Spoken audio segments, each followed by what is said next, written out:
Everyone imagines their future.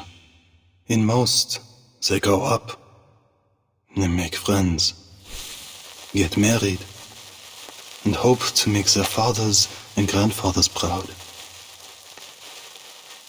We entered this new era full of those same hopes for our future. We had no idea what lay in wait for us. We called it the triumphant opening to the greatest era in history. A rite of passage for every man to be. Join us in an adventure side by side, bound by courage and loyalty. Return home victorious, and let your legend be told for generations to come. That was the future we imagined. Now, those sweet and fitting lies have melted away. Barely more than children, we find ourselves bound, not for adventure, but for an open grave of mud and ruin.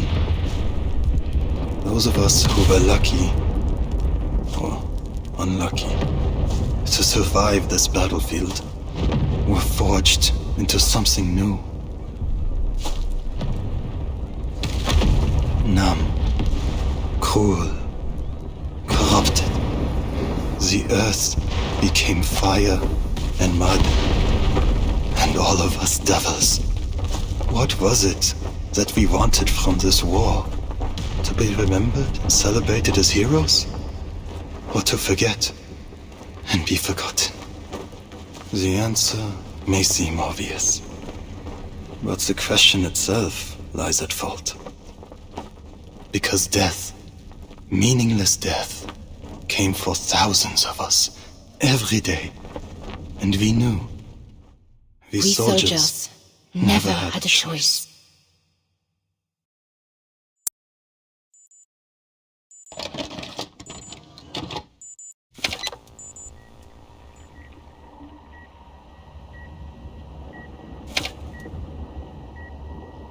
What do you see?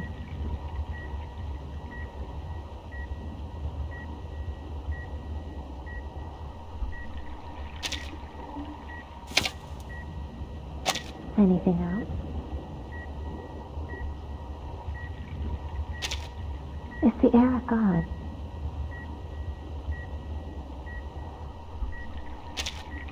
Well then, what year is it now?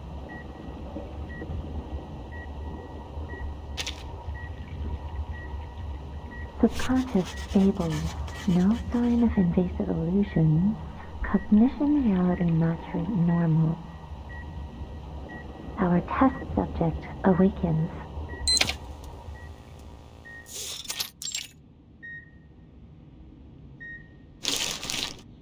Last question.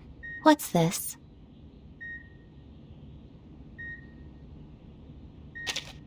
An elephant.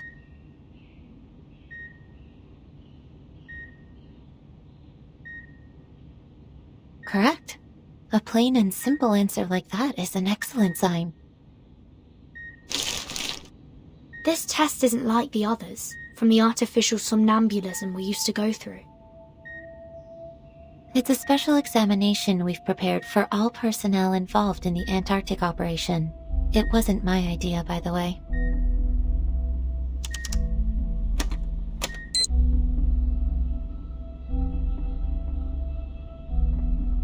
I would say, based on your recovery so far, you could have been discharged a week ago, but we had strict orders to complete our entire course of treatment outlined in the medical manual. Whatever it is that hides under the Antarctic, it didn't do any additional harm to your mental health. You're lucky, you know. Many others have suffered irreversible damage that will limit their day-to-day lives. What about Nautica and Miss Stranger? I have no access to Miss Stranger's information. All I know is she's been sent to another department for treatment. As for Nautica, she's doing great.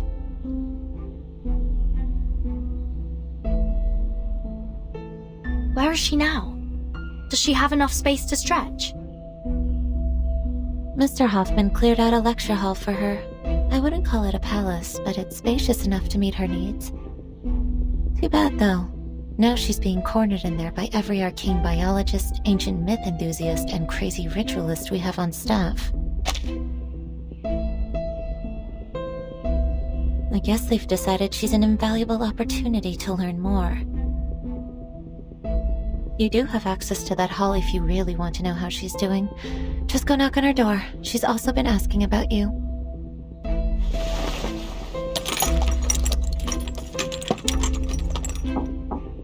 Timekeeper? Come on in, Zanetto.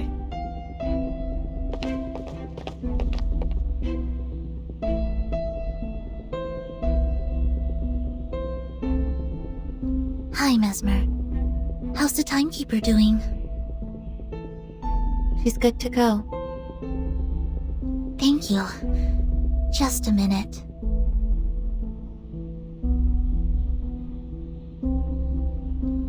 Timekeeper, Madam Z said the Storm investigation team is back. She's waiting for you in Madam Vice President's office. Let's head that way then. You two have fun. Take care.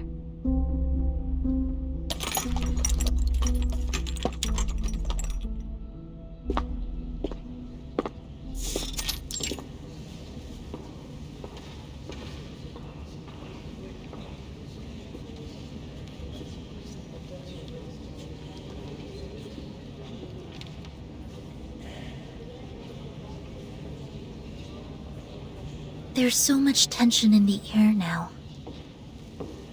I suppose because this storm was different from the ones we've seen before. I look forward to hearing what Madam Z has to say about it.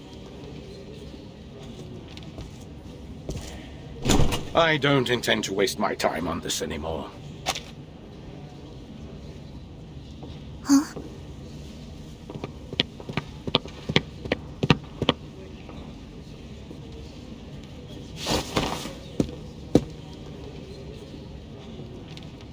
Please, I thought we reached an agreement, Aranai.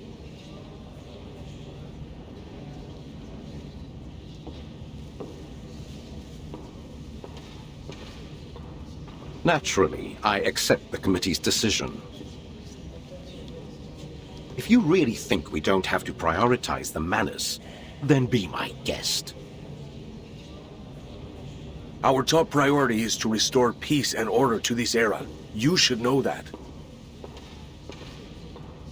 We're at war, Mr. Pacifist. One far more dangerous than you could possibly conceive. Pacifist? What do you mean, pacifist?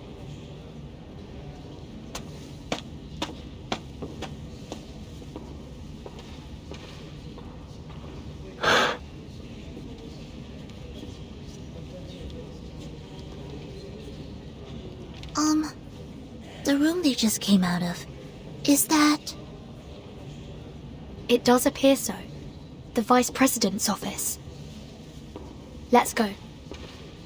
After you.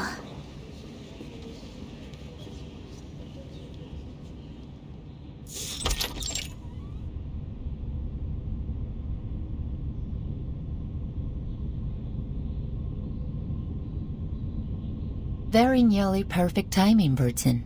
Zanetto. I had heard that the rehab center cleared you for release.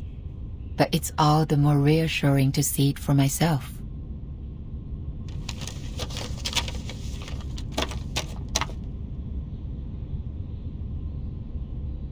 Madam Z, we saw Aranai and Pedra at the door.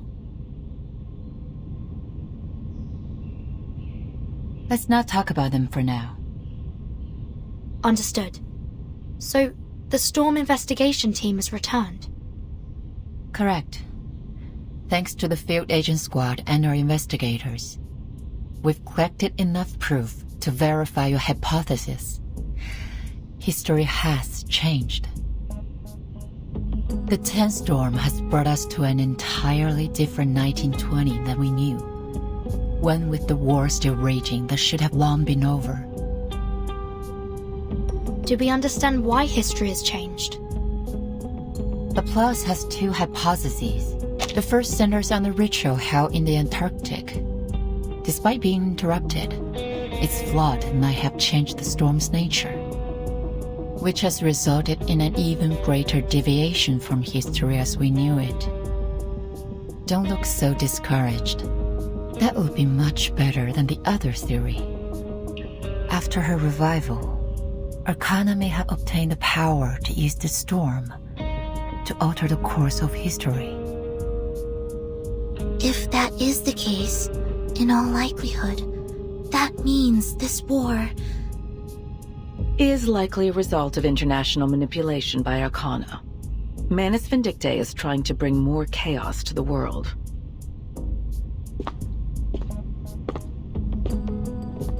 It's been a long time since we last met in this room, Timekeeper. It seems like nothing has changed. But there's no time to dwell on that. I have some critical updates for you. This war may be close to its end. Though the fighting continues, we've begun engaging each side's leaders, and we believe a truce is possible. There will be a peace talk, and the committee has decided to act as its mediator. Peace is always the Foundation's top priority. After this situation is stabilized, we'll pool our resources and focus on the Manus. I see. How's the progress so far?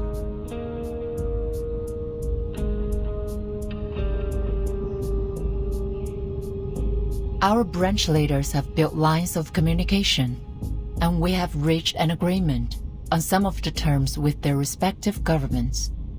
Pedro will go to meet the commanders on behalf of the Foundation, with the aim to reach a lasting truce by the end of the month. If everything goes well, we may be able to restore peace before the new year.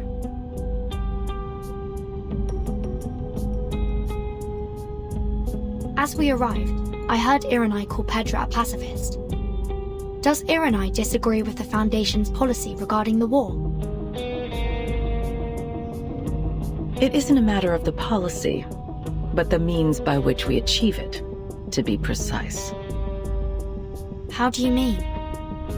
He and a few others believe all attempts to restore peace are bound to fail unless we destroy the Manus first. In short, he wants to do things the tough way.